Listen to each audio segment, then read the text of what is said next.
What's up, good people? It's the one and only D-Lay. All of my handles are the same. Facebook, Instagram, TikTok, if we still got TikTok by the time this airs.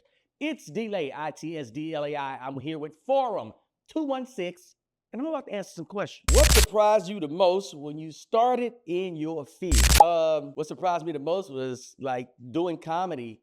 Being funny off stage is not the same as being funny on stage, because a lot of people are funny, around their friends, around their family, but once you get that microphone and it's you and the mic and the audience, you realize this is live. There's no do-overs, there's no edits, there's no jump cuts. This is real. So that was a surprise to me to see, like, okay, I got to learn how to convert this funny off stage to on stage. And a lot of comedians had that surprise when they first started, and that was my big surprise. But I learned it. I got it. I got it, Isaac. I got it. What's your biggest fear? Oh, man. I try not to live in fear, but if I were to think, because I've had some incidents that happen on a plane. I fainted on a plane.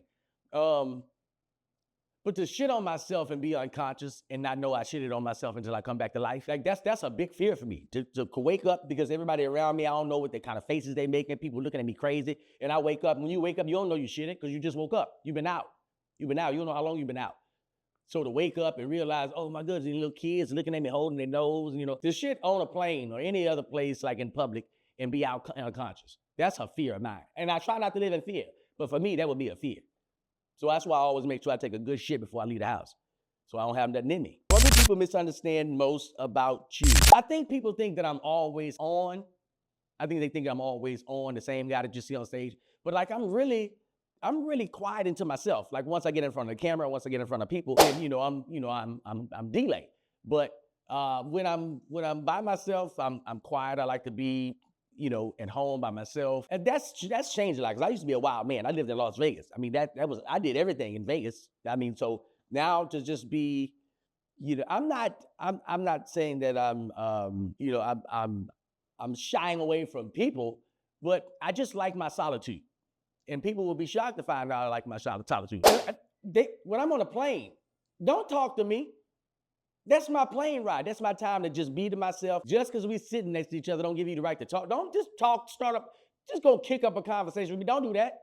You don't know why I'm in here. I'm here to sleep. You don't know if I sleep or not. So people be surprised and think that I don't want to talk to you sometimes when we're in public. What's your most embarrassing memory? Wow. As a kid, my grandmother beat the shit out of me in front of the neighborhood. Like, that was embarrassing to me. Like, I've got plenty of whoopings before, but to get your ass whooped in public, it's different. You know what I mean? And I didn't even deserve that ass whooping, because I was accused of stealing some stuff out of a store. Joe's store in Alexandria, Louisiana. There's a store called Joe's on Lower 3rd.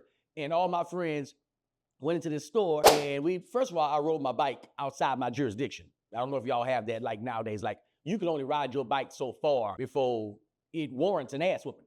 So I went into the store and all my friends, and I didn't realize once I got there, it's like 6 of us. We all get on the bikes and we ride. And then when we get to the store, I realized, man, I ain't got no damn money. What am I here for? And I tell my friends, like, hey, man, I ain't got no money. He's like, don't worry about it. Just go in there and get what you want. What you want? Oh, these niggas finna steal. They're about to steal. And I was about to steal too, and then it hit me. I was like, oh my goodness. My grandmother got some thick, like my grandma had some really thick hands, like grandma hands, not the, thick grandma. Like she would grab shit out the oven on 450 with no mitts. And I thought about that, and I was about to steal some Now Laters. I'll never forget, I was about to steal some Now Laters, and then I stopped. I was about, and I stopped because I had a flashback of getting my ass whooped. And when I stopped and I put it back, I looked up, and it was one of those mirrors that sit in the corner that kind of, where the owners can kind of see what's the layout of the store. And I looked up and I seen him, and he was like, hey, you. And all my friends took off running. And till this day, I do not know why I stayed in that store. I don't know why I didn't run. I did not. I don't know why I don't know. And he said, you come over here. And I went, and it was a little Asian guy. And he said, I'm about to call the police, and they're going to lock you up. And I was like, I wasn't really fazed by that. And then he said, wait a minute. You Miss Emma grandson. I'm about to call Miss Emma. I'm like, no, call the cops. Call the police. Take me to jail. I'm 8. I'll go. Take me. I'd rather go to jail than deal with this woman. And I rode my bike all the way back to the neighborhood, and I was riding slow because he called my grandmother. And she said, I'm gonna beat your ass when you get home. That's all she said. She's, I'm gonna beat your ass when you get home. And I said, yes, ma'am. And I handed him the phone and he hung it up. And I was like, can you call the police now? Because I need to go to jail. Because if this woman about to do something to me. I rode my bike home. As soon as I got to the neighborhood, I could see my grandmother standing outside in a moo-moo. She about to whip my ass in a moo-moo. And I tried to like ride the bike past her. She grabbed me by, and she held me up in the air and she was whooping me like, and it's like the whole neighborhood came outside to see it. And I'm like, hey man, y'all stop this shit. It's abuse. So that was probably one of my most embarrassing moments. What's the worst date you've been on? Man, I have been on some dates that are terrible. I used to be heavy in them streets with them women. I was heavy, way heavy in them streets. I was deep in them streets. Embarrassing moments was, I think this young lady that I took out on a date, who I thought was a classy young lady because she looked classy, and I took her to a nice, festive restaurant. I thought it would be feasible for both of us not knowing each other well. I figured this would be the perfect restaurant for she and I to go to, and we went to IHOP. I took her to IHOP, and she ordered a steak. And when the steak came, she didn't even use a utensil. She just picked the steak up and bit it. She just bit it raw hand. And I was like, oh my gosh, I'm so embarrassed. I want to get under IHOP. I want to get under the IHOP right now. And I had to sit there and watch this woman chew. And while she was chewing, she was telling me, while talking with the meat in her mouth, I don't know how to use them things like that. I'm like, the utensils? You talking about the utensils? And I remember being embarrassed. That's probably one of my most embarrassing moments on a date. What's a hobby you have that you wouldn't tell anyone about? Well, I could tell you about a hobby that I used to have because I'm over it. Isaac, I was a gambler. Oh man, I was a gambler. Oh, man. But it started from a kid. I was a gambler like when I was a kid. And then it progressed into my teenage years. And then I moved to Las Vegas, the worst place to be with a gambling problem. Yeah, I'm in that thing gambling. And I was a blackjack dealer with a gambling problem. So just think about all the ironies of all that. A blackjack dealer, I'm dealing blackjack to the players the whole time. I'm thinking, I can't wait to get off to go play blackjack. So yeah, that was probably one of my biggest, that was one of my biggest hobbies. And I don't know if you can call it a hobby when it's a habit. You know what I mean? I don't think a crackhead goes, I smoke in my spare time. I ain't got nothing to do. I put it on the pipe and smoke it. So I don't know if that's a habit or a hobby. Either way, I treat it like a hobby. A habit can be a hobby when you think about it. Yeah, so I was a blackjack dealer with a gambling problem. And I was gambling. I'm like, when I say gamble, like I gamble on anything. You understand me? I gamble on the weather if it's gonna rain today. I put 100 on rain in Vegas. I'm in the sports book. Who you want, the Chiefs or the Eagles? I put 100 on rain. What, you don't want the Chiefs? I want 100 on rain. What's the odds? 5-1? Yeah, put it on rain. Is there any celebrity you think you look like or people say you look like? Now, those of you that know me already know what I'm about to say. I'm going to say it and I'm going to get out of there. People say I look like Tommy Davidson. They say we look alike. That's all I got to say about that. Go look and do some research and you'll figure out what all that's about. But that's what they say. That's what the people say. Are you going to be in LA anytime soon? Damn, if you were in LA, you'd be on my show. Old Farnell Hill ass. Okay, stay focused. What's a joke someone said about you that was funny? Let's see. Well, I don't know if it was funny, but the crowd laughed.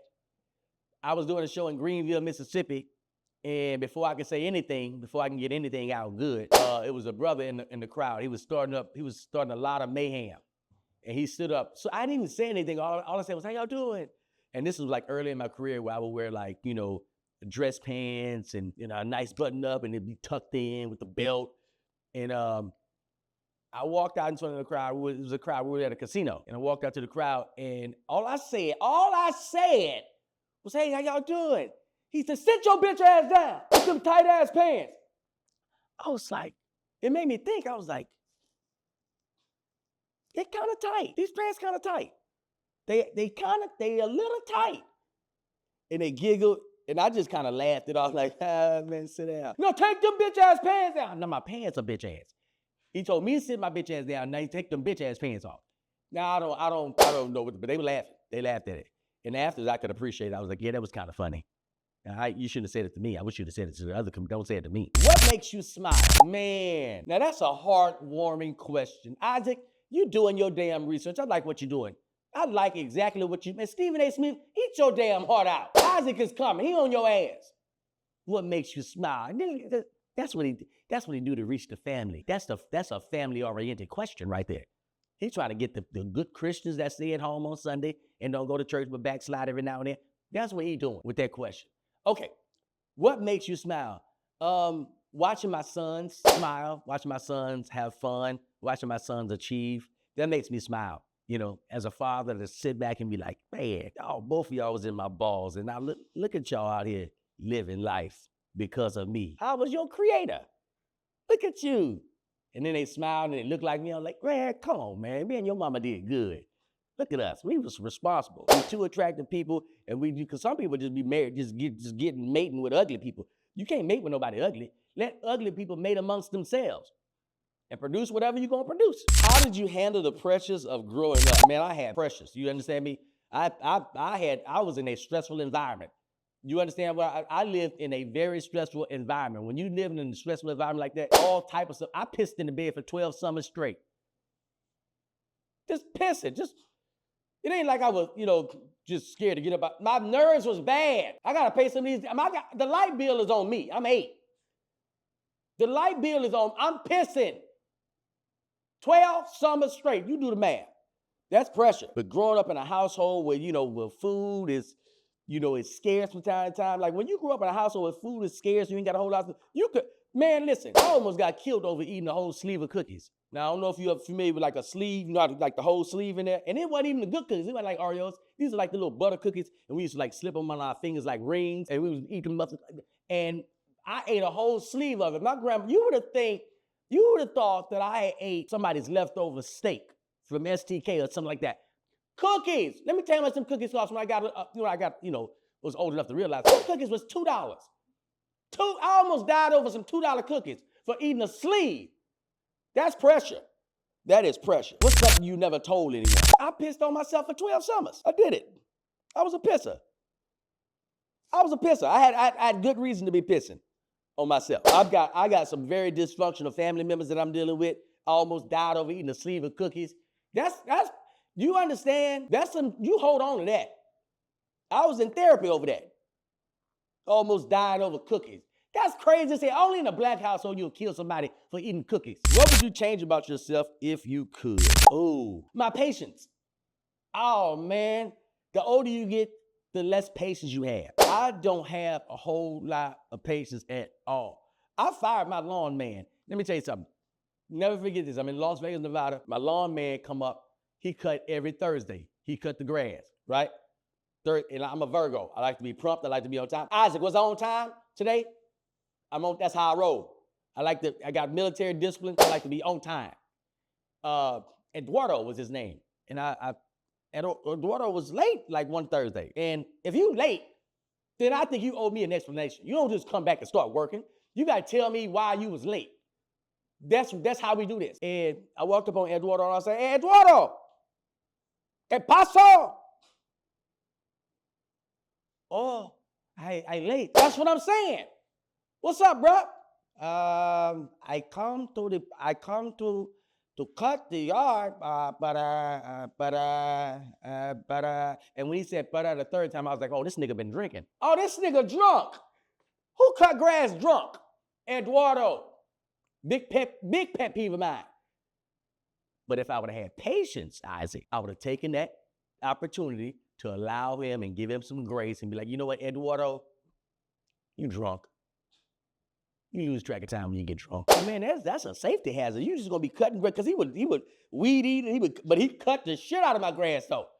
Couldn't even fire him. Let me tell you how cold he was. He went 2 weeks without cutting my grass. 2 weeks. He was so good, I didn't even hire nobody else. He got a DUI. He was going to jail for 2 weeks. That's why but when he came back, that grass was right there waiting on him. And I said, hey man, where you been? I wanted to cut, but I smelled it again. Said, nigga, you still drunk. Then they need to dip you in. You need to go get dipped, bro. You need to go take a bath. Go take a bath.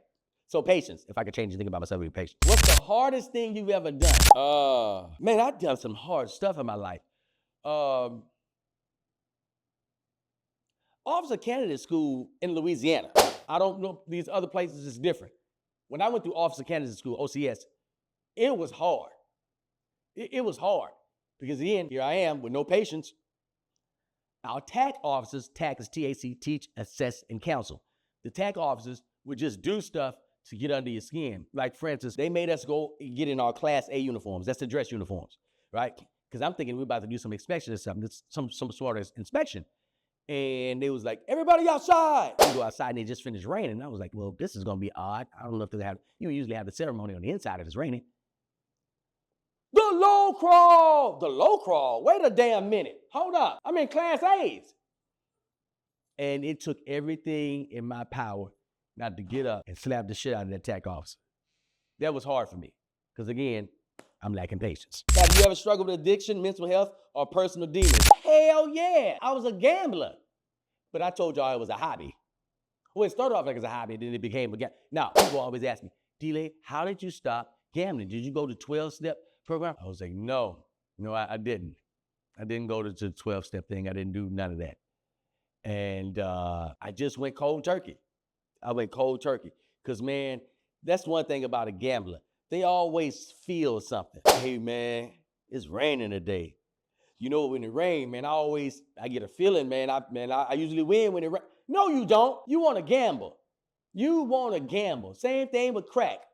Ooh, I woke up, my hand was itching.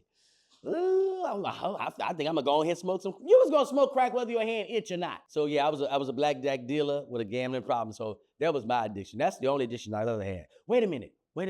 Hold on, Isaac. I think around the age of 17 to 19, I was addicted to women. Like I was addicted to vagina. Like I couldn't get away with it. I couldn't get away from it. I had to have vagina. Like I had to have vagina.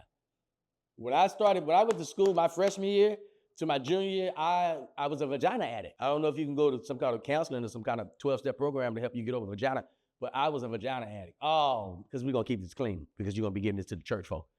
I was a vagina addict. Oh, man. But not bad vaginas. Like you had to have a good vagina because if you didn't have I would tell you that, hey, something's off about this. I don't know. That's not supposed to smell like that.